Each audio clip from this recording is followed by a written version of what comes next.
What is Project 2025? It's a wish list of right-wing policies, reflecting an extreme Christian nationalist ideology, written by the Heritage Foundation and more than 100 other conservative groups as a blueprint for a potential conservative administration. It is an explicit effort to further empower the presidency, embed ideologues in nonpartisan civil service, and enable the executive branch to unravel the civil rights movement's gains over the last 7 decades. The full agenda, which is more than 900 pages long, would completely reshape our federal government in order to benefit white nationalists, the rich and powerful, and religiously motivated bigots. Here are a few top examples of how the civil rights of children in schools would be harmed by this radical proposal. Gutting enforcement of civil rights laws. Project 2025 proposes that the Departments of Education and Justice, Ed and DOJ, should enforce civil rights laws only in the courts, eliminating important administrative tools to address discrimination. The overwhelming majority of complaints of discrimination in schools are handled through administrative enforcement by Ed's Office for Civil Rights, resolution agreements. Without this process, fewer students would see schools and districts change their policies and processes to prevent further discrimination, and fewer schools would have examples of how to comply with the law. Narrowing the definition of discrimination. Project 2025 proposes to hide discrimination through redefinition, eliminating the disparate impact standard. This narrowing would mean that discrimination that is experienced through racial disparities, such as in school discipline, resource equity, and access to higher-level courses, would be swept under the rug, and our civil rights laws would be blunted from providing the justice students deserve. At the same time, Project 2025 proposes to weaponize civil rights laws to censor efforts to achieve diversity, equity, inclusion, and accessibility and ensure books and curriculum reflect our diverse student body. Abolishing the Department of Education. While dismantling the department is practically impossible, this pronouncement shows the risks Project 2025 poses to educational opportunity. In addition to gutting federal funding, undercutting civil rights enforcement, and eviscerating the agency's responsibility to promote equal educational opportunity, attacking the federal role in education would halt and reverse progress we have made in ensuring all students have the chance to learn, grow, and thrive. Project 2025.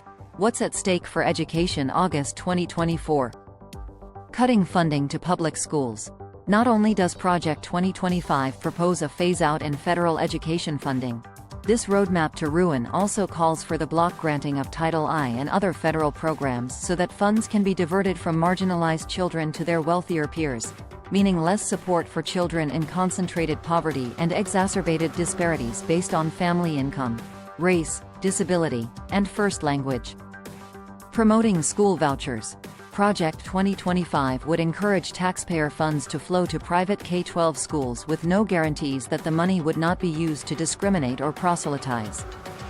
Not only would this undermine the protections provided in public schools, but it would also hollow out the public school system and exacerbate barriers to education for children, especially those who are LGBTQI, religious minorities, or disabled. Plus marginalizing disabled students of color. In spite of long-standing evidence that students of color are more likely to be inappropriately identified as disabled, and that disabled students of color are more likely to be subject to exclusionary discipline and segregated from their non-disabled peers, Project 2025 attacks efforts to ensure equity in the administration of the Individuals with Disabilities Education Act, IDEA. This specific attack compounds the harms Project 2025 already creates by its proposal to block grant IDEA and undermine legal protections for students with disabilities. Explicitly attacking LGBTQI students. Project 2025 explicitly seeks to make school more difficult for LGBTQI students, undermine their civil rights, and put them in danger. This includes changes to data collection to make non-binary children disappear, rescission of the recent Title X regulation, which also protects students from sexual harassment and discrimination based on pregnancy, assertions that students have no individual rights of their own, the sanctioning of disrespect and harassment of children by adults, and the advancement of narrow and regressive definitions of sex and gender with no basis in science, reality, or lived experience. Ending loan forgiveness. Project 2025 proposes that student loan borrowers be permanently saddled with debt by requiring them to keep paying even when their incomes are low, when they were defrauded, or when they have already been paying for more than 25 years. Doubling down on the attack on borrowers, the Project 2025 agenda also seeks to reinsert banks and private lenders into the student loan system, prioritizing profit over public service. Encouraging discriminatory school discipline. Project 2025 decries the recent attention paid to disparities in suspensions, expulsions, and contact with law enforcement across lines of race and disability, rejecting the research consensus that discriminatory exclusionary discipline is harmful to children and calling for ignorance of the problem. This would exacerbate a long-standing problem that denies too many children, especially students of color and students with disabilities, an education.